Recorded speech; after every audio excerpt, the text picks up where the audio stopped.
Hello friends, कैसे हैं आप लोग। उम्मीद करते हैं सब बहुत अच्छे होंगे। दोस्तों, आज की कहानी जंगल के अनसुलझे रहस्य दर्शाती है। एक बहुत ही बड़ा जंगल था और वहीं पड़ोस में एक छोटा सा गांव बसा हुआ था। वहां रहने वालों की आबादी बहुत कम थी और वहां के लोगों का जीवन भी बहुत सामान्य था।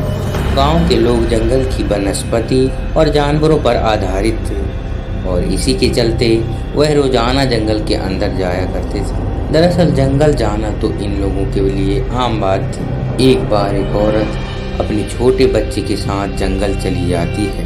वहीं जंगल के अंदर एक नदी से मछलियां पकड़ने के लिए वह छोटा सा जाल बिछाती है और अपने बच्चे को नदी से थोड़ा दूर एक पत्थर पर बैठा देती है। बच्चे की उम्र सिर्फ 5 वर्ष होती है, इसलिए वह औरत अपने बच्चे को नदी से दूर रखती। बच्चा माँ को मछलियाँ पकड़ते देख बहुत ही खुश हो रहा था।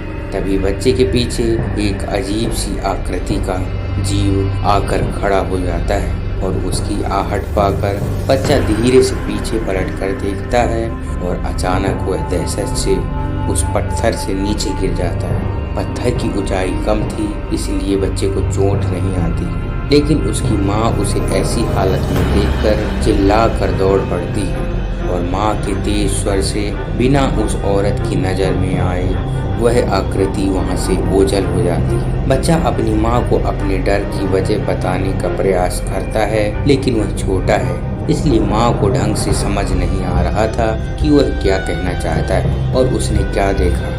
माँ को लगता है कि यह किसी छोटे मोटे जानवर को देखकर घबरा गया होगा, इसलिए वह पानी से अपना जाल समेट कर बच्चे को लेकर वापस गांव के लिए निकल जाती है।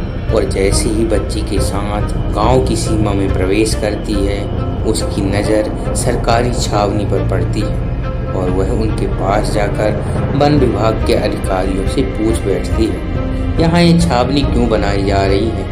तभी अधिकारी जवाब देते हुए कहते हैं, हमें कुछ जीव वैज्ञानिकों से सूचना मिली है कि इस जंगल में वनमानुष होने के सबूत मिले और उसी को पकड़ने के लिए यह छावनी बनाई गई।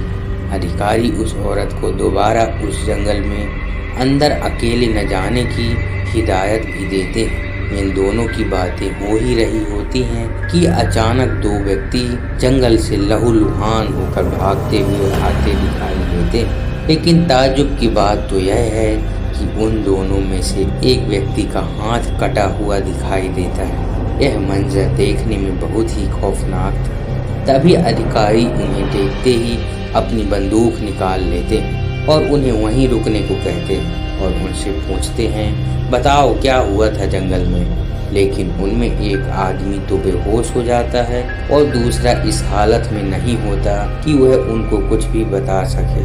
वन विभाग के अधिकारी उन दोनों को अपनी गाड़ी में हॉस्पिटल ले जाते हैं और इस घटना का पता चलते ही सारे गांव में सन्नाटा छा जाता है। लोग इतनी दहशत में आ जाते हैं कि वह अपने घरों से निकलना ही बंद कर देते हैं। उन्हें एक अनदेखे खतरे ने घरों में रहने पर मजबूर कर दिया था और वहाँ दूसरी तरफ वन विभाग के अधिकारी के कान खड़े हो जाते हैं और वह कुछ सुरक्षा कर्मियों के साथ जंगल की जांच करने का आदेश दे देते हैं और आदेश मिलते ही 10 लोगों की एक टुकड़ी तैयार की जाती है, जिसे बेहतर हथियारों के साथ जंगल भेजा जाता है और उनकी वर्तमान स्थिति का पता लगाने के लिए उनके जूतों में GPS ट्रैकर भी लगाया जाता है और सभी कमांडो को हेलीकॉप्टर द्वारा जंगल के बीचों बीच उतारा जाता है।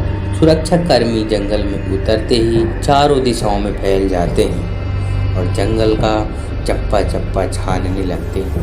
तभी कुछ घंटे गुजरे ही थे कि जंगल से गोलियों की आवाज़ सुनाई देने लगती है। यहाँ सभी गांव वाले सोचने लगते हैं कि आज वह वनमानुष नहीं बचेगा जिसने इतने लोगों की हत्या की है और कुछ देर में जंगल से गोलियों की आवाज़ आना बंद हो जाती है। सभी को लगता है कि सुरक्षा कर्मियों ने अपना काम को अंजाम दे दिया, लेकिन वन विभाग के अधिकारी जंगल में गए सुरक्षा कर्मियों से संपर्क नहीं बना पा रहे थे। उन्हें उनकी GPS लोकेशन तो मिल रही थी, लेकिन वायरलेस में उनकी कोई भी हलचल सुनाई नहीं दे रही थी। तभी अधिकारी ने ड्रोन कैमरे की मदद से जंगल का जायजा लेने के लिए भेजा और उन्हें कुछ सुरक्षा कर्मियों की लाशें दिखाई देती हैं। और जैसे ही ड्रोन को उनके पास ले जाया जाता है तो पता चलता है कि उन सभी के शरीर से कई अंग गायब हैं। वन विभाग के अधिकारियों का सुरक्षा कर्मियों की ऐसी हालत देखकर पूरा मनोबल टूट जाता है और वह अपनी हार मान लेते हैं। उन्हें समझ में आ जाता है कि इस संकट को रोकना उनके लिए संभव नहीं है और यह बात वह अनुसंधान केंद्र के वैज्ञानिकों तक पहुंचा देते हैं। अनुसंधान केंद्र में एक वैज्ञानिक कई वर्षों से ऐसे जीवों पर शोध कर रहा होता है। वह उन्हें काबू में करने के लिए एक केमिकल बनाने में कामयाब हो जाता है और अपनी टीम के साथ उस जंगल में पहुंच जाता है। वैज्ञानिक जंगल में एक जाल बिछाता है और केमिकल से बनी गोलियों से तैयार सिपाही चारों तरफ खड़े हो जाते हैं। कुछ समय बाद जंगल का माहौल बदलने लगता है। बनमानुस की जोरदार गुर्राहट से सभी घबरा जाते हैं और अंधाधुंध गोलियां चलाना शुरू कर देते हैं और देखते ही देखते उनकी गोलियां खत्म हो जाती हैं और अगले ही पल वह बनमानुस इन सभी के सामने आकर खड़ा हो जाता है।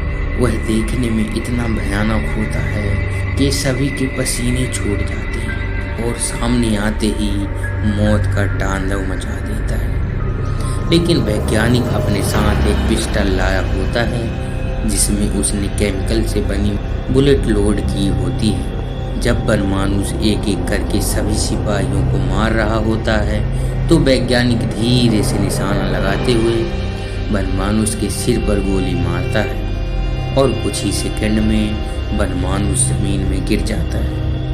उसका आकार बहुत विशाल होता है। इस वैज्ञानिक ने अपनी सूझबूझ से जंगल को जहन्नुम बनने से बचा लिया और इसी के साथ दहशत की यह दास्तान खत्म हो जाती है और लोगों का उस जंगल के प्रति डर खत्म हो जाता है। सो फ्रेंड्स, आज की कहानी आपको कैसी लगी कमेंट सेक्शन में ज़रूर बताइएगा। मिलते हैं किसी नई वीडियो के साथ, तब तक के लिए गुड बाय, जय हिंद।